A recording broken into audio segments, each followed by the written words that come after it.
Hey guys, it's Troy. Welcome to another episode. No one's coming to save you, and that's the good news. No one's coming to save you. That's the good news, guys.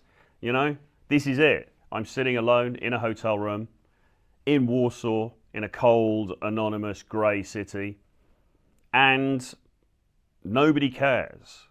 All right? Well, maybe some people care. Maybe my family cares. I don't know. But in the main, you have to carve your own path in life, all right? Whatever the scenario that you find yourself in, the fact of the matter is that most people don't really give a damn.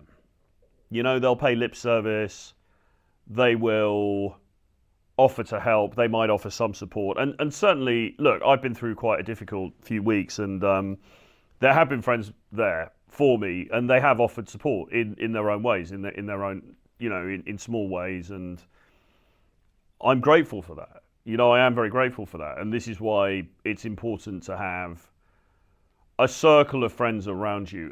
It doesn't have to be huge. You don't have to be the life and soul of the party, but a circle of people that you can trust, that you've known for, you know, a period of time. Ideally, and I appreciate some of you might be starting from ground zero here, but, you know, I'm grateful that I've got people who I've known for a period of time who know me well, who understand me, and when something bad does happen, you know, they're there to rally around and to help to a certain extent. But they've also got their own lives. So they're going to show support in certain ways, but they're not going to be there on those cold, lonely nights when you're sitting on your own in the hotel, or you're sitting on your own in your apartment, or whatever it might be. Okay? Because the reality of the matter is that people have got their own shit going on, all right? People have very much got their own shit going on, and a lot of it. And maybe I can qualify what I said before. Maybe it's a little bit harsh to say that they don't care. I think they do care. Some people do care. But they've only got a certain amount of bandwidth.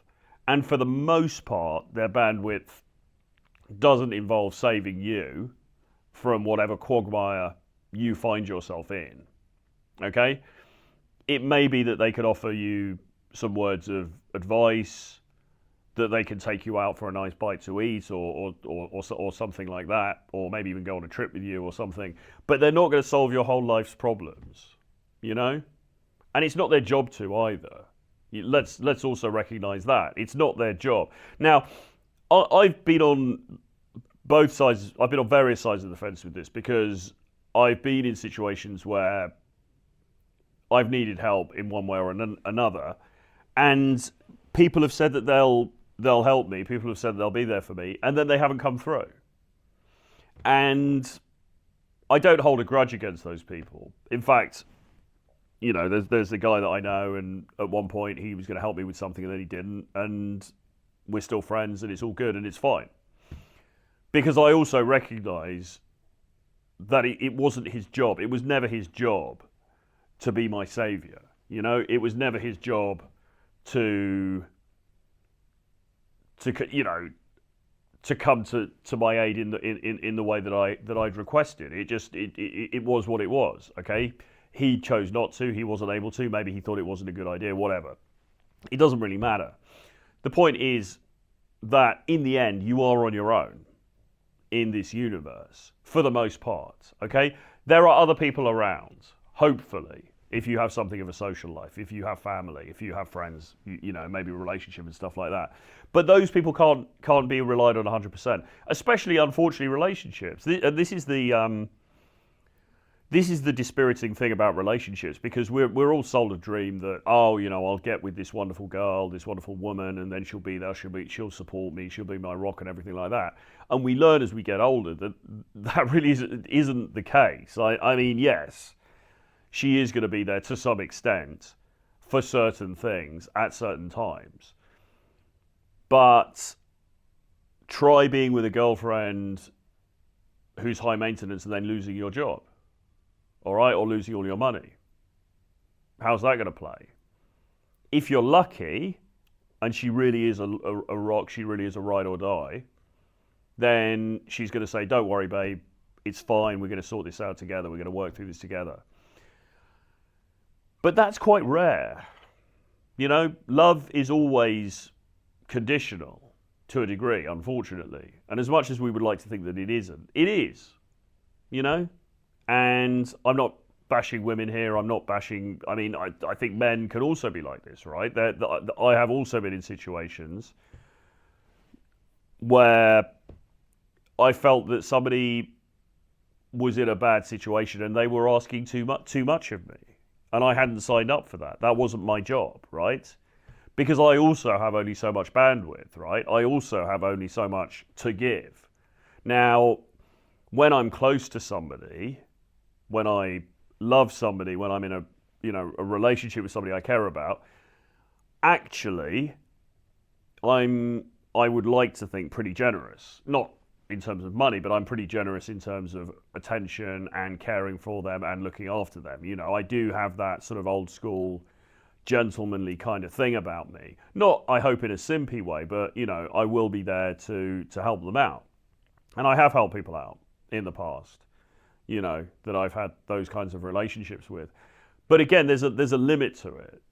There's a limit to it. And I'm not just going to afford that to anybody who walks through the door, right? So we're all guilty of this, if you want to call it guilt. I don't really think it is guilt. I think it's just reality, you know? And in the end, if you have a good life and you have some success, people tend to latch onto that because they want a piece of the action. And if things go badly for you for various reasons, often, not always, but often, they might distance themselves. And it's a bitter pill to swallow, but it's the reality. But in a way, it's good. And the reason it's good is twofold. Firstly, because, as people always say, you know, you find out who your true friends are.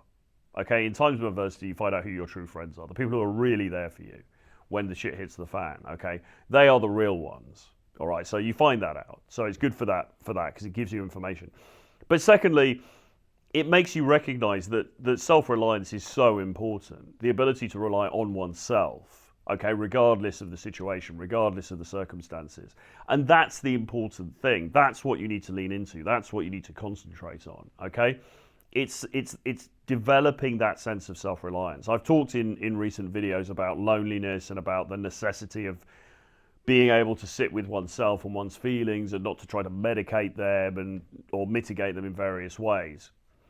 And that's what you need, right? You have to accept that, look, ultimately, I am kind of walking a high tight wire rope walk in life.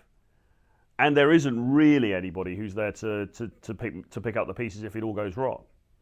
Now, there are people who I think would help me out. I think there are, you know, I do have people I can go to, but it's not guaranteed. And, you know, it shouldn't be expected. You should be prepared to stand on your own 2 feet to the greatest extent that you possibly can. Now, this is not to say if you're in some dire situation or some, you know, mental health crisis or something that you shouldn't reach out for help. You absolutely should, and I would highly encourage that, whether to family, friends, or to professionals. You know, maybe to professionals is a good first port of call. But people have different roles in life. You know, if you want to talk about your problems, hire a therapist, get an online therapist. Don't go to your wife, okay? Don't bore your best friends with calls every night about the same thing. You know, that's not their role, really. They've got their own shit going on, you know? And ultimately as well, think about stoicism, think about self-reliance, think about, and think about as well, transmuting the difficult things that happen to you into strength, okay? This is more the Nietzsche, amor fati type, will to power type approach to this, which is that, okay, something but really bad has happened to me, great. I embrace it, I encourage it, I lean into it, because this is the fire in which I'm going to forge my future self, and my future self is only going to be stronger than the one that I currently embody, okay? No one's going to save you. I'm sorry. That's just how it is, okay? Especially as men, we have to accept that. And it's all right. It's all right. We just have to be resourceful. We have to keep going. We have to be calm under pressure. we have to hold our poker faces, and we have to do the next right thing. And that's as good as it gets, I'm afraid. But it's not necessarily a bad thing, because it's adversity that really strengthens us. It's not necessarily the good times, it's the adversity that really shapes us and strengthens us as people. Anyway, I hope you enjoyed this one. I hope you got something out of it. Please let me know what you think in the comments below. Subscribe to the channels if you haven't already. Subscribe to my Substack. If you are interested in coaching with me, then you can drop me an email, troy@realtroyfrancis.com, or find a link to my Calendly and book a call with me. And I'll see you again very soon. Bye-bye.